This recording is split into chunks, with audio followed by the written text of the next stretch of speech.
হাট বসেছে শুক্রবারে বকশীগঞ্জে পদ্মাপাড়ে। জিনিসপত্র জুটিয়ে এনে গ্রামের মানুষ বেচে কেনে।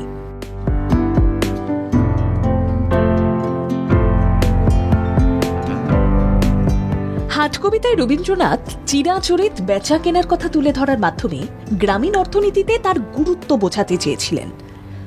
শুধু রবীন্দ্রনাথই নয়, রমাপদ চৌধুরী, অদ্বৈত মল্লবর্মন, তারাশঙ্কর বন্দ্যোপাধ্যায় সহ বাংলার বহু সাহিত্যিকের লেখায় উঠে এসেছে হাটের বর্ণনা। আধুনিক মল মাল্টিপ্লেক্সের যুগে এই হাটের বিক্রিবাট্টা এখনো চালু রাখতে চায় রাজ্য সরকার।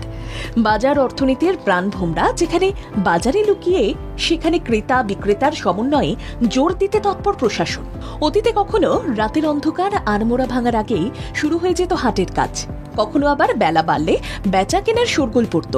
কেনা বেচার পথ ও পদ্ধতি বদলে গেলেও গ্রামীণ এলাকায় সেই বিপণনের বনেদি পদ্ধতির আলাদা আকর্ষণ রয়েছে। তাই উত্তরবঙ্গ উন্নয়ন দপ্তর হাটের পরিকাঠামো উন্নয়নে বিশেষ নজর দিচ্ছে। ডুয়ার্সের মেটেলি ব্লকের চালসার মঙ্গলবাড়ি হাটকে নতুন রূপ দেওয়ার কাজ চলছে জোর কদমে। একদিকে কৃষকদের চাষের জিনিস বেচা কেনার সুযোগ করে দেওয়া, আর অন্যদিকে হাট বাজারের পরিধি বাড়িয়ে রোজগারের পথও করে দিতে চাইছে বাংলার সরকার। এমনটাই উত্তরবঙ্গ উন্নয়ন দপ্তর স্পষ্ট করে দিয়েছে যে এখানে করণীয় কিভাবে ব্যবসায়ীরা এটাকে সঠিকভাবে ব্যবহার করতে পারে তার পথ খোঁজার জন্য আমরা সেটাকেই শর্ট আউট করবার চেষ্টা করছি, যাতে সামনেটা উন্মুক্ত করে সুন্দরভাবে এই হাটটা চালু হতে।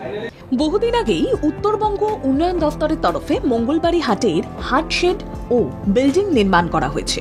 মঙ্গলবাড়ি হাটে উত্তরবঙ্গ উন্নয়ন দপ্তরের তরফে হাট শেড তৈরি করা হলেও এখনো পর্যন্ত তা জলপাইগুড়ি জেলা পরিষদকে হস্তান্তর করা হয়নি।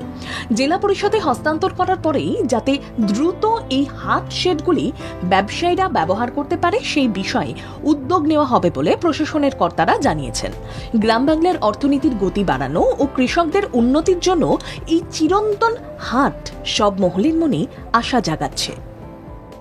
সুব্রত রায়ের রিপোর্ট, বাংলা জাগো।